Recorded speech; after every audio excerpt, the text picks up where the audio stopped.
నమస్తే, good morning, welcome to morning news. చూద్దాం ఈరోజు వార్తలు. రైట్. ప్రజావాణి. మాది సామాజిక న్యాయం, వాళ్ళు రక్త పిశాసులు. సెప్టెంబర్లో అసెంబ్లీ సమావేశాలు, కేసీఆర్ను సైతం తీసుకురావాలని కేటీఆర్ అరెస్టులకు విజ్ఞప్తి. ఆయన విలువైన సూచనలు ఇస్తే రాష్ట్రానికి ఉపయోగం. నా లెక్కలన్నీ పక్కన చెప్తాను, ఎవరి పాలన ఏంటో అక్కడే తెలుసుకుందాం. పరకాల సభలో సీఎం రేవంత్ రెడ్డి ములుగు జిల్లా కలెక్టరేట్ ప్రారంభోత్సవం. ములుగు జిల్లా కలెక్టరేట్ ప్రారంభోత్సవంలో కూడా కేసీఆర్ భజన లేకుండా నడవలేదు, బీఆర్ఎస్ పార్టీ ఊసు లేకుండా నడవలేదు రేవంత్ రెడ్డి గారికి. మాజీ సీఎం కేసీఆర్ది కుటుంబ న్యాయం, తమది పార్టీది సామాజిక న్యాయం అని ముఖ్యమంత్రి రేవంత్ రెడ్డి వ్యాఖ్యానించారు. బీఆర్ఎస్ హయాంలో వాళ్ళ కుటుంబ సభ్యులకు పదవులు ఇస్తే తాము మాత్రం సామాజిక సూత్రాన్ని పాటించామని తెలిపారు.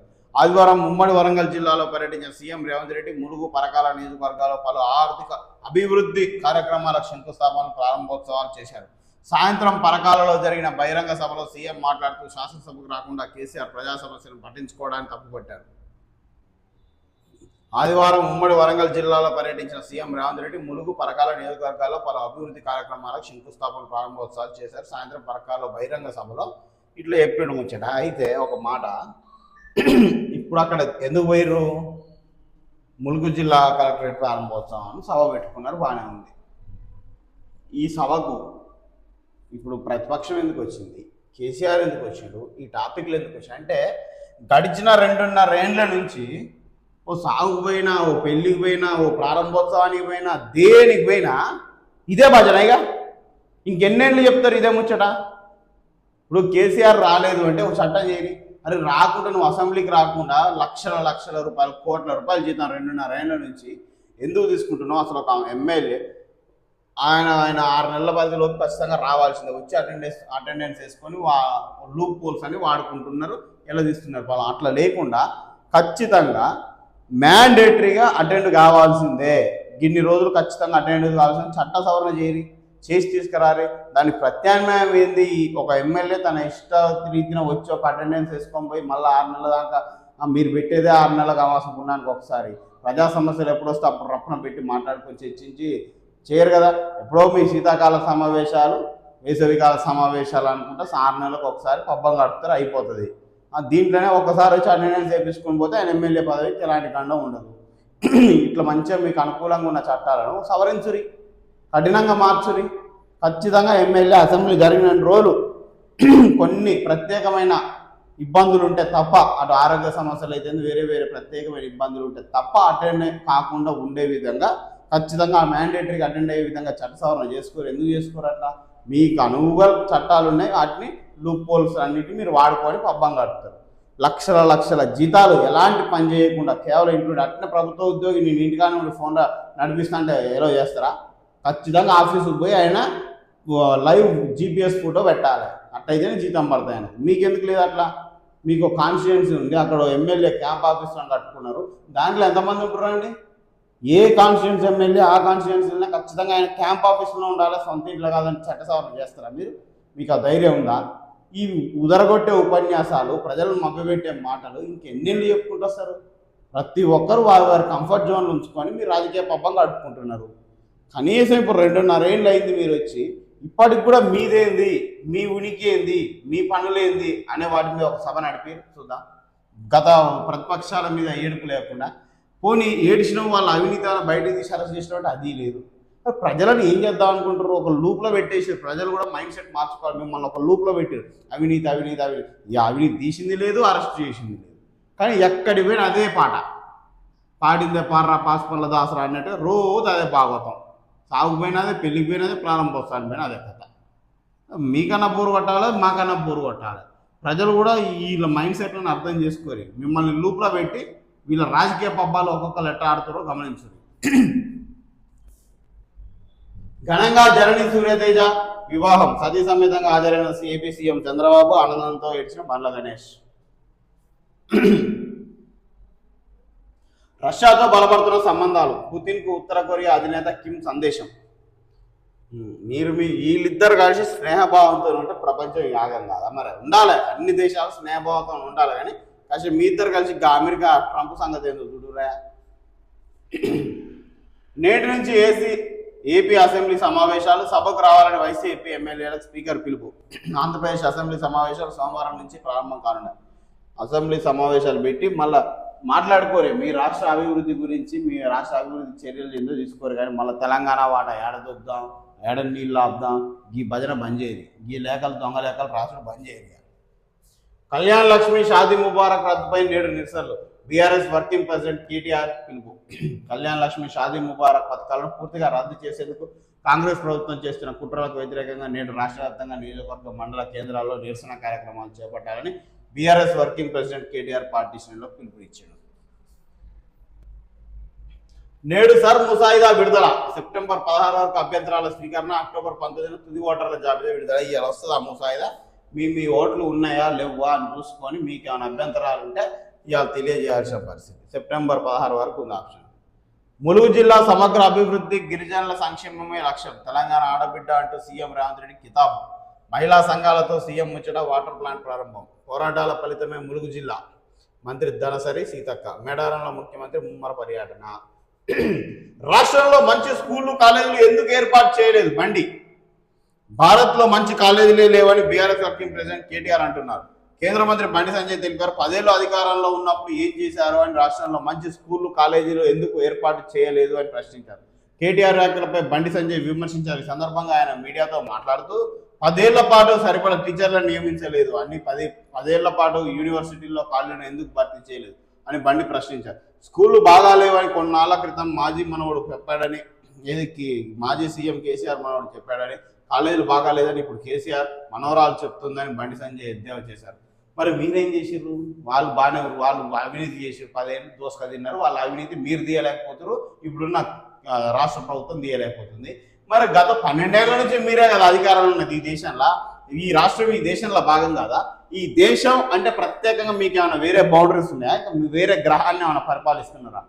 ఈ దేశం అంటే ఈ రాష్ట్రమే కదా, ఈ రాష్ట్రం ఒక భాగమే కదా దేశంలో ఉన్న రాష్ట్రాలల్లో. మరి మీ కేంద్రం నుంచి ఈ రాష్ట్రానికి నువ్వేం అభివృద్ధి నిధులు తెచ్చినావు, నువ్వేం కొత్తగా అభివృద్ధి చేసినావు? కేంద్ర మంత్రి పదవి పొజిషన్లో ఉన్నావు కదా, నీతో పాటు ఇంకో ఉన్నారు కదా కొందరు నీ సహచరులు ఈ రాష్ట్రం నుంచి. మరి మీరేం చేసిర్రు? కేంద్రం నుంచి ఈ రాష్ట్రంకు ఏమొచ్చినాయి? దేశంలో ఈ రాష్ట్రం భాగం కాదా? పక్క రాష్ట్రాలు ఎందుకు అభివృద్ధి ఎదిరే? మరి ఈ దేశం మీద మీ కేంద్రం ఎంతవరకు ఈ రాష్ట్రం మీద కాన్సన్ట్రేషన్ పెట్టింది? దాంట్లో మీ పాత్ర ఎంత ఉంది? మీరు స్వీయ విమర్శ చేసుకోవాలి కదా. మరి మనం ఏం కాంట్రిబ్యూట్ చేసినాం ఈ రాష్ట్రానికి? మనల్ని గెలిపించినందుకు పోయి మంత్రి హోదా అనుభవిస్తుంటివి కేంద్ర స్థాయిలో, మనకు కావాల్సిన పనులు చేసుకుంటుంటే మరి మన రాష్ట్ర పరిస్థితి ఏందని మీరు ఆలోచించరా? ఈ రాష్ట్ర ప్రభుత్వాలు అవినీతి చేసే 10 ఏళ్ళు, ఇప్పుడు ఈయన చేస్తుండే. మరి మీరేం చేస్తున్నారు? మీ పాత్ర ఏంది? వదిలేద్దామా ఏ రాష్ట్రానికి ఆ రాష్ట్రం? అంటే ఈ లెక్కన ఇప్పటి వరకు అభివృద్ధి చెందిన రాష్ట్రాలలో కేంద్రం పాత్ర ఏం లేదనే అర్థం. ఇప్పుడు బండి సంజయ్ గారు ప్రశ్నించే ప్రశ్నలకు అర్థం, మిగిలిన రాష్ట్రాలల్లో కేంద్ర ప్రభుత్వం శూన్యమా? రాష్ట్ర అభివృద్ధి చెందుతుందంటే అది కేవలం రాష్ట్ర ప్రభుత్వానికి సంబంధించిన అంశమేనా? ఇక కేంద్రం మీరు ఎంతసేపు జీతాలు తీసుకొని గాలి మోటార్లు ఎక్కి ఉపన్యాసాలు ఇచ్చి కూడా తిరుగుతున్నారని నా అర్థం. మీ పాత్ర ఉంటుందా అభివృద్ధిలా? లేదు, డంచిక్ వ్యవహారం మాదుతానే మేము హోదాలు అనుభవిస్తాం, దేశవ్యాప్తంగా ఆడ ఈడ ముఖ్యమంత్రుల మీద విమర్శలు చేసుకుంటూ కానీ తిరుగుతావా? ఏంటిది మీ ఎగ్జాక్ట్ పాత్ర ఏంది? ఇప్పుడు ఈ రాష్ట్రం వెనకబడ్డది అంటే దాంట్లో 50% బాధ్యత కేంద్ర ప్రభుత్వం అంది ఉంటుంది. మరి వేరే రాష్ట్రాల అభివృద్ధి చెందినంటేనేమో క్రెడిట్ తీసుకుంటారు, మరి ఇక్కడ అభివృద్ధి చెందట్లేదంటేనేమో మీరు విమర్శిస్తారు. ఇలా మీ పాత్ర కూడా ఉంది కదా. ఎవరిని అంటున్నారు మీరు 10 ఏళ్ళు చేయలేదని? ఆ ఒక్క పార్టీ తప్పట్లేదు. 10 ఏళ్ళు పరిపాలించింది నరేంద్ర మోడీ కదా ఈ రాష్ట్రాన్ని దేశం రూపంలో. మా ప్రధానమంత్రి ఎవరు? నరేంద్ర మోడీ గారే కదా 12 ఏళ్ళ నుంచి. మరి ఆయన ప్రశ్నించరు ఈ ప్రాంతం ఎందుకు ఇట్లా పోయింది, కాలేజీలు స్కూళ్ళు ఎందుకు బాగలేవని? వీళ్ళ ఒక్క పాత్ర ఎట్లుంటుంది? మరి వీళ్ళ పాత్ర ఉండేటట్టయితే వేరే అభివృద్ధి చెందిన రాష్ట్రాలలో కేంద్ర ప్రభుత్వం శూన్యం కదా. అంటే ఆ రాష్ట్రం తెలివితల్లదైతే ఆ రాష్ట్రం అభివృద్ధి చెందుతుంది కదా. 50% బాధ్యత మీకు లేదా? మరి మీరు వేసే ప్రశ్నలలో సగం ప్రశ్నలు మీకు కూడా వర్తిస్తాయి. ఇద్దరు మీ సైడ్, మీ వ్యక్తి కూడా అటు సైడ్ నిలబడి చెప్పాలి అది సమాధానం. ఇవన్నీ ప్రజలు ఏంటంటే మనం చెప్పే డైలాగులు వింటారు, వాళ్ళు అంత సూక్ష్మంగా ఎందుకు ఆలోచిస్తారు? అసలు జనాభాకు ఈ మోపున నాలెడ్జ్ ఉండి, ఇంత అవేర్నెస్ ఉండి, ఇంత విశ్లేషణాత్మకంగా ఆలోచించగలిగితే మీ పప్పాలు ఎందుకు గడిచేటి? మీ 1000-2000 ఓట్లకు నోట్లు ఎందుకు పడేవి? నోట్లకు ఓట్లు ఎందుకు పడేవి? మీ కథ వేరే తిరుగుడేది కదా. డిపాజిట్లు కూడా రాకపోవు కదా మీలాంటి వాళ్ళకు, ఓట్లకు నోట్లు పంచేటోళ్ళకు. ప్రజలు ఎప్పుడైతే స్వీయ విశ్లేషణ చేసి విద్యావంతులు, నిరుద్యోగులు, యువకులు, మీ తల్లిదండ్రులకు, మీ చుట్టూ సమాజానికి అవేర్నెస్ కలిపిరి. ఎవరెవరు ఏం చూడు, ఒక 10 నిమిషాలు పేపర్ చదవడం వల్ల పంపలేం మునిగిపో, నీ జీవితంలో అమృత తుల్యమైన సమయం వృధా అయిపోదు. ప్రతి ఒక్కరూ ఉదయం లేచిన కాంచె నైట్ వండుకునే లోపు ఎప్పుడో ఒకసారి ఒక 10 నిమిషాలు ఓ వార్త చూడడము, ఓ పేపర్ చదవడము, ఇలాంటి ఒక విశ్లేషణ వినడము చేయరి. దానివల్ల అసలు సొసైటీలో ఏం జరుగుతుంది, మనం ఎక్కడున్నాం, ఏ పాయింట్ ఆఫ్ వ్యూ సొసైటీ పోతుంది అనేది మీకు అర్థమవుతుంది. మీకు అర్థమైనప్పుడు మీరు చదువుకోని వాళ్ళకి చెప్పగలుగుతారు. ఇంట్లో పెద్దోళ్ళు ఉంటారు, వాళ్ళకి ఇదంతా టైం ఉండదు, వాళ్ళ బాధ్యతలు వాళ్ళు ఉంటారు. అరే మనం చదువుకున్న వాళ్ళం, వాళ్ళకి అర్థమయ్యేటట్టు చెప్పగలగాలి. అసలు నువ్వే ఏం జరుగుతుందో సొసైటీలో పట్టించుకోకుండా గోలాడు తిరిగితే వాళ్ళకి చెప్పేది ఎవరిగా? వీళ్ళు రాజకీయ నాయకులు ఎంత క్రమబద్ధీకరణగా ప్రజల మైండ్ సెట్ని తీసుకుపోతుర్రు అంటే, ముగ్గురు ఉంటారు ఒక రూమ్లో, ఒక వస్తువు పోతుంది, ముగ్గురు దొంగ దొంగ దొంగ అని అరుస్తాం. మరి దొంగ కూడా ముగ్గురు ఇట్లా పార్టీలో కదా అట్నేది. ఈ రాష్ట్రంలో, ఈ దేశంలో కొన్ని పార్టీలు ఉంటాయి. వీడిని వాడంటాడు, వాడిని వీడంటాడు, వీడంటాడు. మరి ఎవడే దొంగ, ఎవడే అభివృద్ధి చేయాల్సింది? అంతా మీరే కదా. స్వతంత్రం వచ్చిన కాంచెలు పరిపాలిస్తున్న పార్టీలు మీయే కదా. మిమ్మల్ని మీరు, ఆయన 10 ఏళ్ళు ఉంటే నువ్వు 10 ఏళ్ళు, నువ్వు 10 ఏళ్ళు ఉంటే ఆయన 10 ఏళ్ళు, మీరు దోసుక తిన్నవే వస్తాయి కదా. ఇది మళ్ళీ దొంగే దొంగ దొంగ అని అరుస్తున్నట్టు ఉంటుంది ఈ రాజకీయ నాయకులు. ఈ పార్టీలు వేరే పార్టీని విమర్శిస్తే దొంగే దొంగ దొంగ అని అరుస్తున్నట్టు ఉంటుంది వ్యవస్థ. దయచేసి యువత వీటి మీద ఆలోచన పెట్టాలి. తెలంగాణ ఒత్తిడి వల్లే కేంద్రం జనగణనలో కులగణన చేపట్టింది. పొన్నం దేశవ్యాప్త కులగణనపై కేంద్రం మోసం చేస్తుందని మంత్రి పొన్నం ప్రభాకర్ ఆరోపించారు. తాము ఇది చేశామని చెప్పుకోవడానికి బీఆర్ఎస్ పార్టీకి ఏమీ లేదని అన్నారు. ఈ సందర్భంగా ఆయన మీడియాతో మాట్లాడుతూ జనగణనపై కేంద్రం విడుదల చేసిన ప్రశ్న ఇది కథ. ఎవ్వరు చూడు ఈ కాంగ్రెస్ పార్టీ నుంచి ఇదేం దరిద్రమో, ఇదేం కథో, మరి వీళ్ళకి సొంత ఆలోచనలు ఉంటాయా ఉండవా? ఏం కథ ఇది? ఇక తాము ఇది చేశామని చెప్పుకోలేని పరిస్థితుల్లో బీఆర్ఎస్ ఉందట. బీఆర్ఎస్ ఎందుకు వచ్చిందా? ఇప్పుడు తెలంగాణ ఒత్తిడి వల్లే కేంద్రం జనగణనలో కులగణన పెట్టిందనో బాగానే ఉంది, మళ్ళా ఇదెందుకు వచ్చింది అంటున్నా నేను.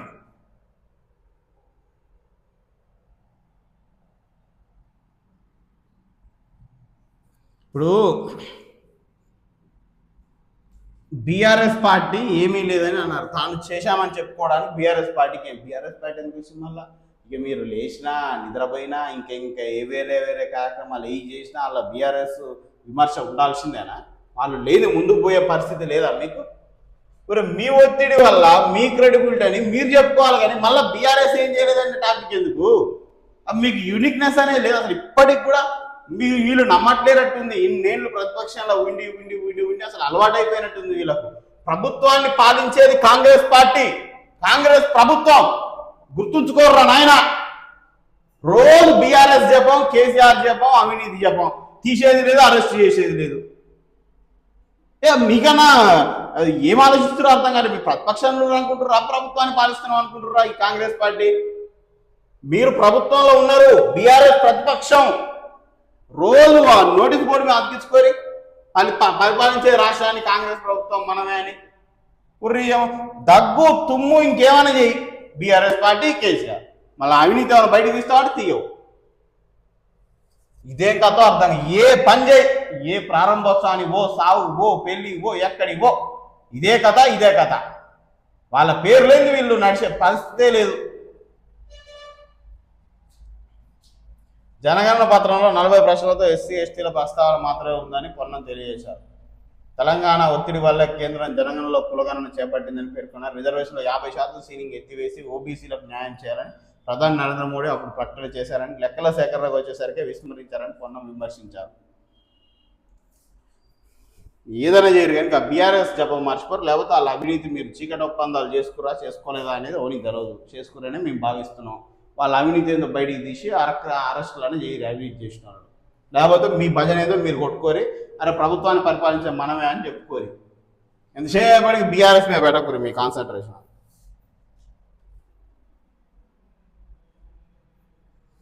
పొద్దున్న లేస్తే బీఆర్ఎస్ కేసీఆర్ సొంతంగా వీళ్ళ గురించి చెప్పుకునేది లేదు, పరిపాలించేది మేమేరోనాయన వీళ్ళు రియలైజ్ అయ్యేది లేదు.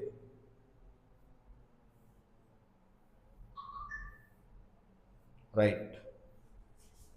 అవ్వ నవ్వి పోదురుగాక.